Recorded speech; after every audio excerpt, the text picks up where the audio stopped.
আসসালামু আলাইকুম রহমতুল্লাহি ওবরকাতুহু। সম্মানিত দর্শক, বাংলাদেশে এখন সবকিছু গডফাদার কেন্দ্রিক হয়ে গেছে। আপনি সমাজে কতটা প্রভাবশালী, এটা নির্ভর করবে যে আপনার মাথার উপর কার ছায়া আছে, কার সঙ্গে আপনার সম্পর্ক ভালো আছে এবং কার সঙ্গে আপনার আত্মীয়তা রয়েছে।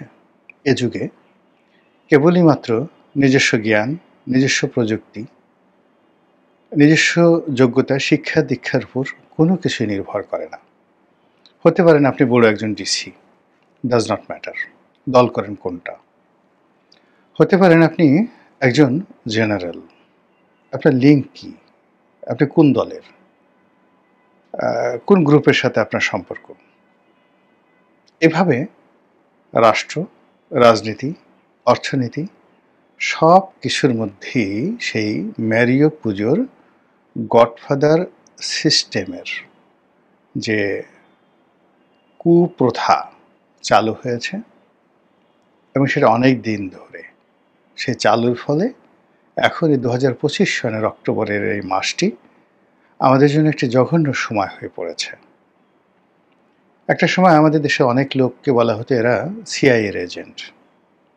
সেটা হোসেন শহীদ সরওয়ার্দী বলেন কিংবা তার পর্যায়ের যারা নেতা রয়েছেন তাদেরকে মনে করা হতো এরা আমেরিকার এজেন্ট, সিআইএর এজেন্ট হিসেবে পাকিস্তানকে বা পূর্ববঙ্গকে আমেরিকার হাতে তুলে দিচ্ছে।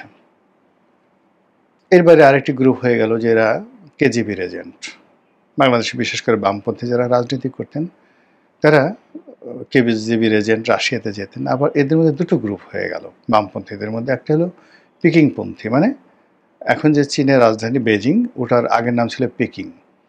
তো পিকিংপন্থী এক দল কমিউনিস্ট ছিল এবং এর মধ্যে মাওলানা আব্দুল হামিদ খান ভাসানীকেও পিকিংপন্থী রাজনীতিবিদ হিসেবে মনে করা হতো। বঙ্গবন্ধুকে মনে করা হতো ভারতের দালাল, ভারতের তাবেদার। এভাবে স্বাধীনতার পূর্ব সময় যে ন্যারেটিভগুলো তৈরি হয়েছে, সেই ন্যারেটিভটি বঙ্গবন্ধুর জামানাতে মানে একেবারে দুটো মারাত্মক বলয়ে বিভক্ত হয়ে যায়। একটি বলয় হলো আওয়ামী লীগ, বাকশাল, বঙ্গবন্ধু, তাজউদ্দিন, এরা সবাই দিল্লির লোক। আর তাদের বিরুদ্ধ পক্ষ যারা আছে তারা সবাই পাকিস্তানের লোক, রাজাকার, আলবদর, আশামস, মুসলিম লীগ বলতেই তখন পাকিস্তান এবং ভারত। ঠিক ওই সময়টিতে আমেরিকার দালাল বা রাশিয়ার দালাল ৭০-এর দশকে এটা খুব কম আলোচিত হতো। কিন্তু ৮০-র দশকে এসে যখন এরশাদ সাহেব ক্ষমতায় আসলেন, তখন কেন জানি ভারতের যে বিষয়টি পেছনে চলে গেল, পাকিস্তানের বিষয়টিও পিছনে চলে গেল, সামনে চলে আসলো একচেটিয়াভাবে আমেরিকা, আমেরিকার দালাল। এবং ওই সময়টিতে যারা নিজেদেরকে সিআইএর এজেন্ট পরিচয় দিতেন, আমেরিকার দালাল পরিচয় দিতেন, সমাজে তাদের মান সম্মান বেড়ে যেত। এরশাদ সাহেব খুব সুকৌশলে সবার সঙ্গে সম্পর্ক রক্ষা করতেন এবং তার সবচেয়ে চমৎকার সম্পর্ক ছিল মূলত ভারতের সঙ্গে। কিন্তু ভারতের সঙ্গে সম্পর্ক রাখার পরও আমেরিকার দালাল রূপে বা আমেরিকার বন্ধু রূপে তিনি রাষ্ট্র ক্ষমতায় যে নৈপুণ্য দেখিয়েছেন এবং যেভাবে তিনি হোয়াইট হাউসে সম্মানিত হয়েছেন এবং পুরো আমেরিকার যে বলয়টিকে বাংলাদেশের পক্ষে রেখেছেন, এটা স্বাধীন বাংলাদেশে দ্বিতীয় কেউ পারেনি, কোনো আমেরিকার লোক পারেনি। এটা গেল তার ঘটনা। অন্যদিকে খুব অল্প সময় পেয়েছিলেন প্রেসিডেন্ট জিয়াউর রহমান। তিনি মূলত সবার সঙ্গে সম্পর্ক রক্ষা করার চেষ্টা করেছেন, কিন্তু সৌদি আরব এবং চীন এই দুটো রাষ্ট্র ছাড়া কৌশলগতভাবে আসলে তার সঙ্গে কারোরই সম্পর্ক হয়নি। আমেরিকার হয়নি, ভারতেরও হয়নি, পাকিস্তানের তো প্রশ্নই আসে না। একেবারে রিয়াল। আওয়ামী লীগের লোক যাই বলুক না কেন, কিন্তু শহীদ প্রেসিডেন্ট জিয়াউর রহমান সাহেবের সঙ্গে পাকিস্তানের কোনো কালে কোনো সম্পর্ক ছিল না। তার মধ্যে তিনি যখন সেকেন্ড লেফটেন্যান্ট হিসেবে কমিশন পেলেন বা জেন্টলম্যান ক্যাডেট হিসেবে পাকিস্তান আর্মিতে ঢুকলেন, ঠিক তখন থেকে তার মধ্যে যে বাঙালি জাতীয়তাবাদ ছিল, তিনি পূর্ববঙ্গকে নিয়ে চিন্তা করতেন, স্বতন্ত্র একটা রাষ্ট্রকে নিয়ে চিন্তা করতেন এবং পাকিস্তানের কোনো কিছুকে তিনি পছন্দ করতেন না। এই ধ্রুব সত্যটি আওয়ামী লীগ যতদিন পর্যন্ত মানতে না পারবে, এবং বিএনপি যতদিন পর্যন্ত এই জিনিসটা হৃদয়ঙ্গম করতে না পারবে, অর্থাৎ ততদিন পর্যন্ত বিএনপি রাজনীতি একটা শক্তিশালী ভিত্তির উপর দেওয়া হবে না। আশ্চর্যের ব্যাপার হলো, আওয়ামী লীগ যেভাবে জিয়াউর রহমানকে গালাগালি করেন, যেভাবে তাকে আইএসআইয়ের এজেন্ট বলেন, যেভাবে তাকে বাইচান্স মুক্তিযোদ্ধা বলেন, বিএনপির অনেক লোক এখানে নীরব সমর্থন জানায়। অনেকে নীরব থাকে, অনেকে এটার বিরুদ্ধে একটা ন্যারেটিভ তৈরি করতে পারে না, কিংবা অনেকে পুরো ঘটনা জানে না, এবং অনেকে জানে না কি করে এই ঘটনাটাকে মোকাবেলা করতে হয়। কিন্তু আমি যেটা বললাম, যদি কোনো মানুষ বিতর্ক করতে চায়, আমি তথ্য উপাত্ত প্রমাণসহ তার সঙ্গে এই বিষয়গুলো নিয়ে আলোচনা করে তাকে বুঝিয়ে দেওয়ার মতো সক্ষমতা ইনশাল্লাহ আমার আছে। তো সেই শহীদ প্রেসিডেন্ট জিয়াউর রহমানের মৃত্যুর পর এরশাদ সাহেব আসলেন। এরশাদ সাহেব মূলত তিনি এতটা কৌশলী, তার সঙ্গে যখন কোনো মেয়েরা কথা বলতেন, মেয়েরা মনে করতেন যে এর মাথায় কোনো বুদ্ধি নেই, একেবারে সরল সোজা, এর উপর কাঁঠাল ভাঙা যাবে। আহা, এরকম কোনো মানুষ হয়? তারপরে যা হবার তাই হতো। তার সংস্পর্শে যে সকল রাজনীতিবিদ, সাহিত্যিক, সাংবাদিক যেতেন, সবাই তার সরলতায় মুগ্ধ হতো। কিন্তু তিনি সেই সরলতাটাকে কাজে লাগিয়ে কাউকে প্রতারিত করেননি বটে, কিন্তু নিজের স্বার্থ তিনি এবং নিজের সিদ্ধান্ত তিনি সময় মতো নিয়ে নিয়েছেন। ফলে ৯টি বছর তিনি শাসন কার্য পরিচালনা করেছেন। তারপর একেবারে মৃত্যুর পূর্বক্ষণ পর্যন্ত তিনি আলোচনার কেন্দ্রে ছিলেন। আর এই সময়ের মধ্যে মানে তার যে বন্ধুত্ব সৌদি আরবের সঙ্গে, চীনের সঙ্গে, সংযুক্ত আরব আমিরাতের সঙ্গে, আমেরিকার সঙ্গে, পাকিস্তানের সঙ্গে, ভারতের সঙ্গে, সবার সঙ্গে তিনি যে সমতার নীতি অবলম্বন করেছিলেন, এটা বাংলাদেশে অন্য কোনো রাজনীতিবিদ পারেন না। এখন আপনারা তাকে স্বৈরাচার বলেন, যা কিছু বলেন না কেন, সেটা ভিন্ন একটা বিষয়। সেদিক থেকে যদি বিএনপি এবং আওয়ামী লীগের কথা চিন্তা করেন, তাহলে এই দুটো দলের যে কূটনৈতিক ব্যর্থতা একেবারে রিমার্কেবল। জিয়াউর রহমান পরবর্তী খালেদা জিয়ার সরকার, তারা সবার কাছ থেকে অবারিত সুযোগ পেয়েছে। সৌদি আরব থেকে পেয়েছে, চীন থেকে পেয়েছে, তারপর পাকিস্তান থেকে পেয়েছে, এমনকি ভারত থেকে পেয়েছে। কিন্তু কোনো একটি সম্পর্ককে তারা ম্যাটেরিয়ালাইজ করতে পারেনি, আপন করতে পারেনি। দ্বিতীয়ত আওয়ামী লীগ।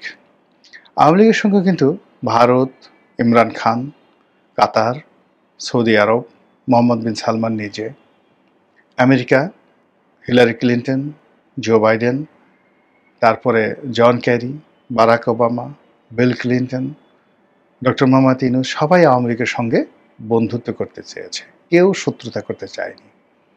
দুর্ভাগ্য, আওয়ামী লীগ কারোর সঙ্গে বন্ধুত্ব করতে পারেনি, নট ইভেন ভারত। আওয়ামী লীগের কোনো অপশন নেই ভারত ছাড়া, আর ভারতের কোনো অপশন নেই আওয়ামী লীগ ছাড়া। এই জন্য তাদের মধ্যে একটা মানে সম্পর্ক হচ্ছে ঠিক অনেকটা ওইরকম যে আমরা ছোটোকালে শুনতাম যে ব্রাহ্মণ কন্যা নিচু বর্ণের কারোর সঙ্গে তার বিয়ে হয়েছে।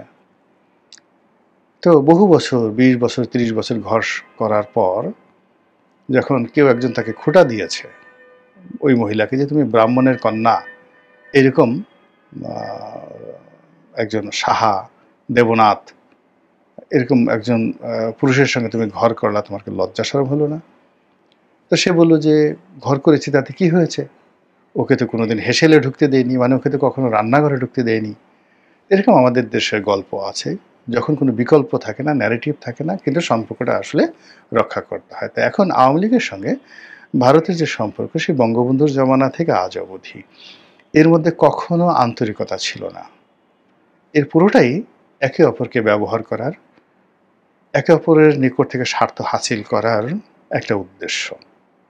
এইভাবে কিন্তু আমাদের পুরো পররাষ্ট্রনীতি, অর্থনীতি, রাজনীতি, বৈদেশিক নীতি, এই যে দেশগুলো রয়েছে তাদের সঙ্গে সেইভাবে চলছে।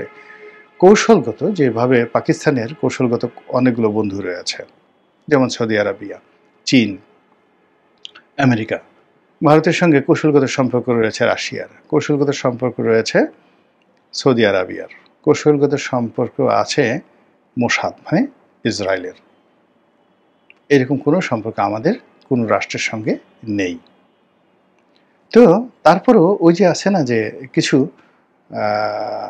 পরিবেশ পরিস্থিতি বিকল্প অবস্থা না থাকার কারণে কিছু সম্পর্ক থেকে যায়। তো সেই দিক থেকে শেখ হাসিনার সঙ্গে ভারতের সম্পর্ক, নরেন্দ্র মোদীর সঙ্গে তার ভাই বোনের সম্পর্ক, এখন হাজার হাজার আওয়ামী লীগের নেতাকর্মী ভারতে আছে, মানে আওয়ামী লীগের মাথার উপর ভারত আছে।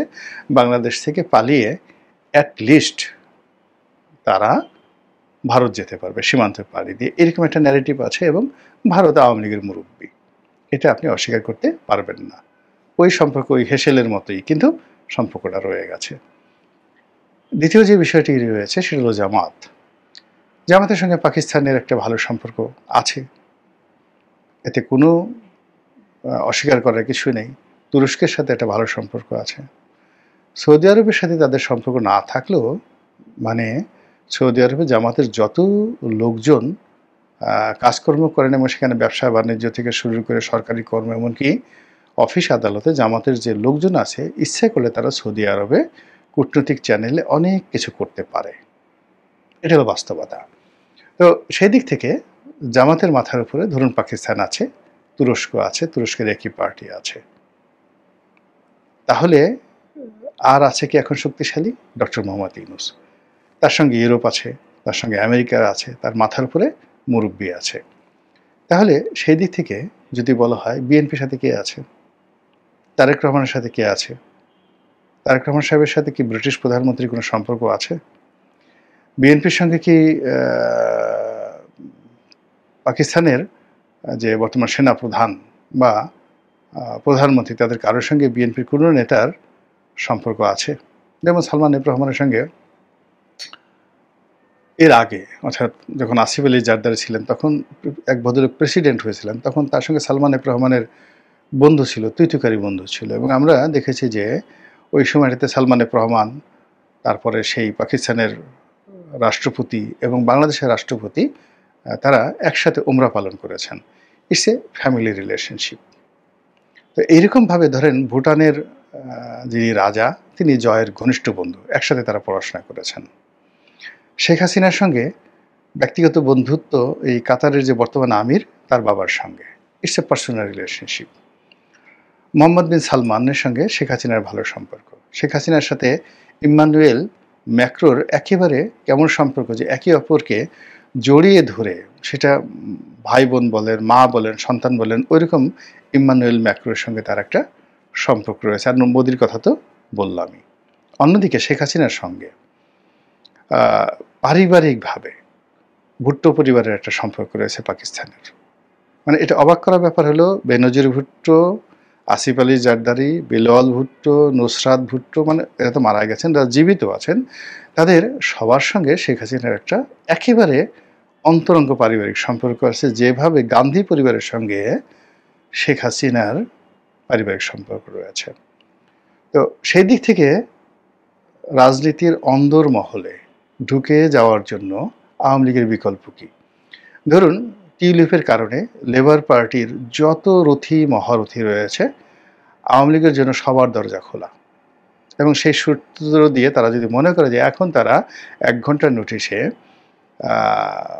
সেই বাকিংহাম প্যালেসে ঢুকবে, এটা তাদের জন্য কোনো সমস্যা নয়। জয়ের যে স্ত্রী ছিলেন বা আছেন, আমি জানি না তাদের ডিভোর্স হয়ে গেছে কিনা, তিনি মিশিগানের যেটাকে বলা হয় মোটর সিটি, ডেট্রয়েট, সেখানের অত্যন্ত সম্ভ্রান্ত পরিবারের সন্তান। এবং ডেমোক্র্যাট, আমেরিকার যে ডেমোক্র্যাট ফ্যামিলি, সেই যাদের সঙ্গে বিল ক্লিন্টনের সাথে ব্যক্তিগত সম্পর্ক যাকে বলা হয় ডক্টর মোহাম্মদ ইউনূসের, কিন্তু আওয়ামী লীগের সঙ্গে মার্কিন যুক্তরাষ্ট্রের ডেমোক্র্যাটদের 1-to-1 লেভেলে যে ব্যক্তিগত সম্পর্ক, সেটা বিএনপির কি রিপাবলিকানদের সঙ্গে ওইরকম সম্পর্ক আছে? কার আছে? মির্জা ফখরুলের আছে? আমির খসরু মাহমুদ চৌধুরীর আছে? কোনো সিনেটর, কোনো গভর্নর, কয়জন কংগ্রেসম্যান? কিন্তু আওয়ামী লীগের আছে, জামাতের আছে। জামাতে গিয়ে দেখুন, জামাতের আমির যদি মনে করে যে 1 ঘন্টার মধ্যে সে এরদোয়ানের সাথে সাক্ষাৎ করবেন, তিনি পারবেন। শেখ হাসিনা তার জমানতে মোহাম্মদ বিন সালমান তার সাথে একটা সম্পর্ক গড়ে তুলেছিলেন এবং শেখ হাসিনা যদি আরও কিছুদিন ক্ষমতায় থাকতেন, মোহাম্মদ বিন সালমান বাংলাদেশে আসতেন।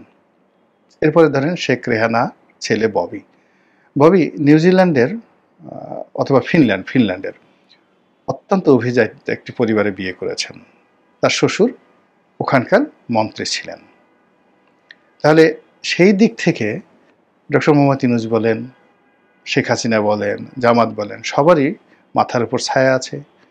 এটাকে আপনি গডফাদার বলেন, তাবেদার বলেন, যা কিছু বলেন না কেন, সেটা তাদের আছে। তো সেই দিক থেকে বিএনপিরও তো লাগবে। বিএনপির কারা আছে, কার সঙ্গে কাদের আছে। মাঝে মধ্যে আমরা দেখি শামা ওবায়েদ আমেরিকান দূতাবাসের সঙ্গে বৈঠক করেন।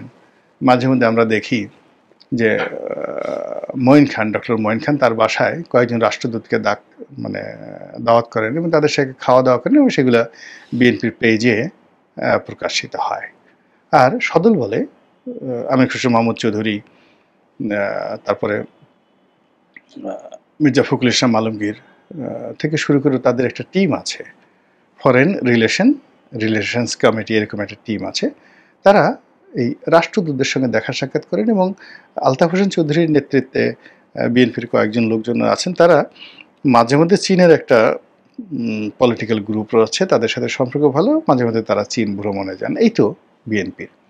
তো সেই দিক থেকে যাকে বলা হয় জনাব তারেক রহমান সাহেব ভবিষ্যৎ প্রধানমন্ত্রী, দলের কাণ্ডারি, তাকেও তো তার যারা প্রতিদ্বন্দ্বী, রাজনৈতিক প্রতিদ্বন্দ্বী, সেই পর্যায়ের আন্তর্জাতিক কানেক্টিভিটি লাগবে, গডফাদার লাগবে, মাথার উপর ছায়া লাগবে, যা কিনা এই দলটিকে আলটিমেটলি তার প্রতিপক্ষের জন্য, অর্থাৎ বিএনপির প্রতিপক্ষের জন্য, তারেক রহমানের প্রতিপক্ষের জন্য রীতিমতো একটা প্রেশার হিসাবে কাজ করবে।